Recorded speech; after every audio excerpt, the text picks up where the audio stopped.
Hello বন্ধুরা, আমি সাগরিকা। আজ কোনো রেসিপি নয়, একটা ব্লগ শেয়ার করছি আপনাদের। বলতে পারেন একটা লাক্সারিয়াস এক্সপিরিয়েন্স। তো আমি তিস্তা নদীর উপর দাঁড়িয়ে আছি। দেখুন সেই মর্মান্তিক বন্যা।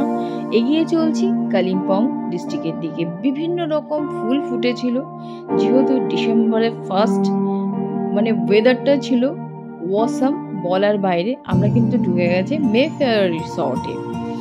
দেখুন, যখন এন্টার করছি মনটা একেবারে গার্ডেন হয়ে গেছে। কেন বলুন তো? চারিদিকে সবুজে সবুজে, এত ইনডোর এবং অর্নামেন্টাল অর্কিডের প্ল্যান্ট রয়েছে, অপূর্ব। দেখুন, আমি যতটা পেরেছি ক্যামেরা বন্দি করছি। নতুন নতুন এক্সপিরিয়েন্স হচ্ছে আমার। ধীরে ধীরে আমি আপনাদের কিন্তু ভালোভাবে আরও এক্সপ্লোর করার চেষ্টা রাখব। তো এটা কিন্তু সেই রিসেপশন এরিয়াটা, জাস্ট আপনাদের একটু টাচ করে গেলাম।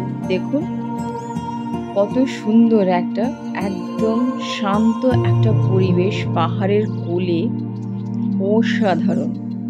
আর বিভিন্ন রকম প্ল্যান্ট রয়েছে, যেহেতু আমার ভীষণ নাম জানতে ইচ্ছা করে, কোন গাছ কী নাম। আমার তো সেটাই আমি স্ন্যাপ তুলে তুলে গুগল থেকে খুঁজে খুঁজে সায়েন্টিফিক নেম বের করার চেষ্টা করছিলাম। আর গাছপালা রয়েছে পাহাড়ের কোলে, অনেক শহর থেকে দূরে। এরম একটা পরিবেশে এলে আপনি কিন্তু একটা অন্যরকম পরিবেশ পাবেন, সেটা কিন্তু বলার বাইরে। হ্যাঁ, পকেট একটু আপনার খালি হবে, বাট যেটা আপনি নিয়ে যাবেন সেটা কিন্তু অন্য রকমের। Just wow! যত এন্টার করছি তত কিন্তু মন আমার উৎফুল্ল হয়ে যাচ্ছে, হয় না? যে একেবারে চাঙ্গা ফ্রেশ। দেখুন কতটা ফ্রেশ এনভায়রনমেন্ট ভেতরটা, অসম প্রপার্টি একটা। তারপরে দেখুন সামনে একটা সুন্দর ফাউন্টেন রয়েছে, অপূর্ব। এখানে রাতের বেলা লাইট এবং জলটা দেখা যায়। এখানে যে ফোয়ারার জল হয়। তো যাই হোক, তারপরে এই যে একটা সিটিং এরিয়া রয়েছে, সামনের দিকের ভিউটা একটু উপলব্ধি করবেন। আর ভাবুন, খুব সুন্দর একটা ফ্লেভারের চা রয়েছে, 1 কাপ। আর সাথে আপনার প্রিয়জন রয়েছে। কি বলবেন বলুন তো? অসাম না এই জিনিসগুলো? এত সুন্দর ভিউ। আমি জাস্ট মোবাইলের ক্যামেরা থেকে ক্যামেরা করেছি।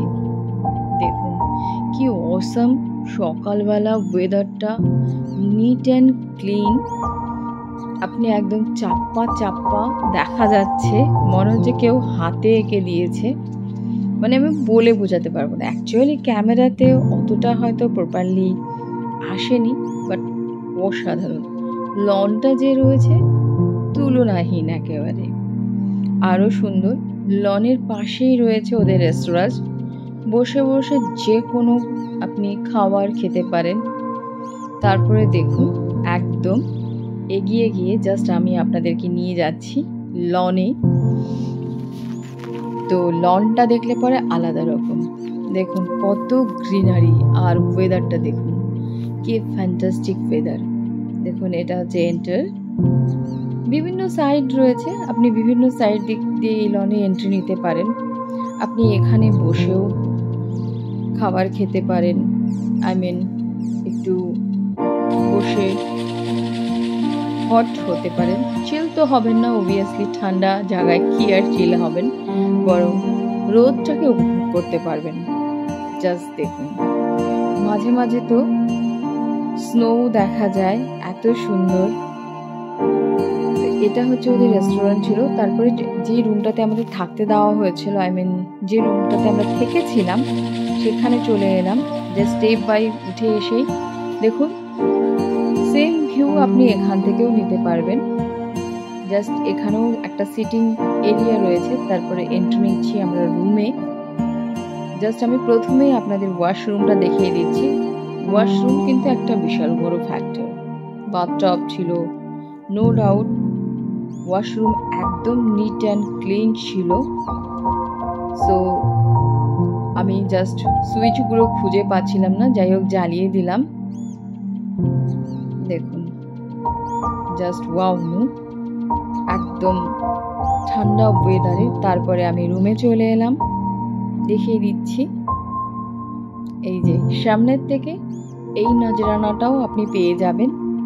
দেখুন নিচে লনটাকে দেখা যাচ্ছে, খুব সুন্দর একটা ভিউ রয়েছে। আমি নিজেকে একটু দেখছিলাম, আমার ভীষণ ভালো লাগছিল, মনটা অন্যরকম হয়ে গেছিল। জাস্ট বসে এক কাপ চা খেয়ে নিচে চলে এলাম। আর বেরোনোর সময় একটা জিনিস অবজার্ভ করলাম, দেখুন পাইনাপেল দেখেছেন কত ছোট সাইজের।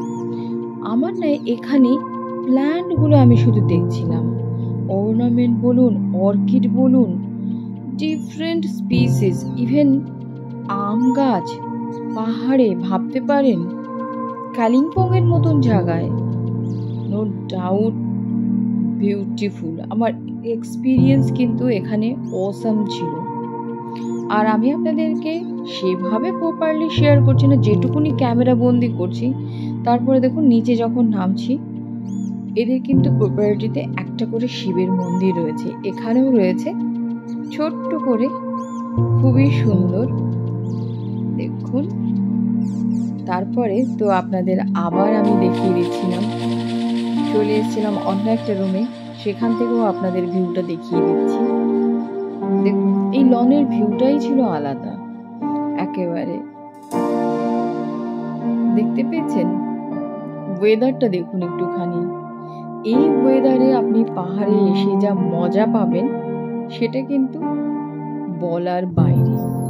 আই মিন আফটার কালী পুজো আপনারা নভেম্বর টু ডিসেম্বরের দিকে আসলে একটা অন্য রকমের ফিল করতে পারবেন, কারণ বর্ষার পরে পাহাড় অন্য রূপে সেজে ওঠে।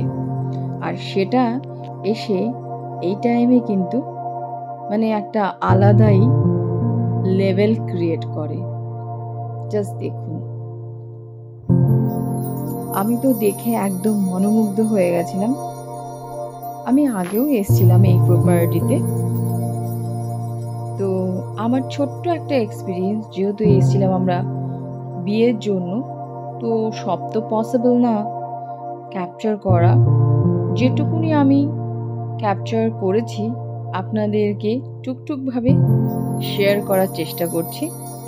আমার তো ভীষণ ভালো লাগছে, নো ডাউট, বলার কোনো কথাই নেই। বিশেষ করে লনটা আমার কাছে অত্যন্ত প্রিয়। তারপরে যে সুইমিং এরিয়াটাও রয়েছে, অসাম একেবারে।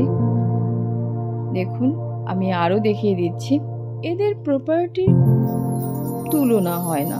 জাস্ট একটু এগিয়ে যাচ্ছি দেখানোর জন্য। দেখুন এখান থেকে অপূর্ব না, ভিউটাই আলাদা রকমের, একটা আলাদা এক্সপিরিয়েন্স। এদের সুইটসও আছে, সেই রুমগুলোও আপনাদের শেয়ার করব। তো আমার ছোট্ট একটা এক্সপিরিয়েন্স, সেরকমভাবে আমি ডিটেলসে গেলাম না, জাস্ট আমি যেটুকুনি ক্যামেরা বন্দি করেছি সেটাই আপনাদের শেয়ার করলাম। আর এই যে দেখুন, এই গাছটার প্রতি আমার কিন্তু ঢুকেই একটা অন্যরকমের জিজ্ঞাসা ছিল। এটা কিন্তু ক্যামেলিয়া প্ল্যান্ট। ওরা বলেছে যে, হোটেল কর্তৃপক্ষ বলেছে 150 বছরের পুরনো গাছ। I don't know exactly, but camellia মানে কিন্তু চা। তো এই চা গাছে কিন্তু ফুল ফোটে, দেখতে পাচ্ছেন কি অসাম লাগছে, আমি বলে বোঝাতে পারবো না। তো আমার তো দুর্দান্ত লেগেছে এক্সপিরিয়েন্স। আপনারা নর্থ বেঙ্গল এলে পরে একবার অন্তত পক্ষে এইসব প্রপার্টিগুলোর মধ্যে একটু আসবেন, অন্যরকম কিন্তু আপনাদের মন একেবারে হয়ে গেছে। চলুন এবার আপনাদের রেস্টুরেন্টটা হালকাভাবে টাচ করে দিই। এই যে এখানে বসে আপনারা যে কোনো আইটেম, বিভিন্ন রকম ওদের থাকে খাবার, কন্টিনেন্টাল বলুন, ইন্ডিয়ান বলুন, ইচ অ্যান্ড এভরিথিং, তো সেগুলোই রয়েছে। জাস্ট সেটা আপনাদেরকে আমি ছোট্ট করে একটু শেয়ার করলাম। ফ্রুটস, বেকারি আইটেম, যেগুলো যেগুলো থাকে লাক্সারিয়াস হোটেলগুলোতে, সেটাই আপনাদেরকে জাস্ট একটু টাচ করে গেলাম। অতি অবশ্যই কিন্তু কমেন্ট করবেন যে আমার ব্লগটা কেমন হয়েছে। যদিও বা আমি জানি যে খুব একটা ভিডিওর কোয়ালিটি ভালো হয়নি, তবে ছোট্ট একটা বিজির মধ্যে থেকেও আপনাদের কাছে একটু শেয়ার করলাম। আপনাদের মতামত জানতে চাইছি যে আপনারা কি এই ধরনের ভিডিও দেখতে ইচ্ছুক? তবে অতি অবশ্যই আমাকে একটু কমেন্ট করবেন। কমেন্ট করলে কিন্তু এনকারেজিং ব্যাপারটা হয়, একটু অন্য রকমের হয়।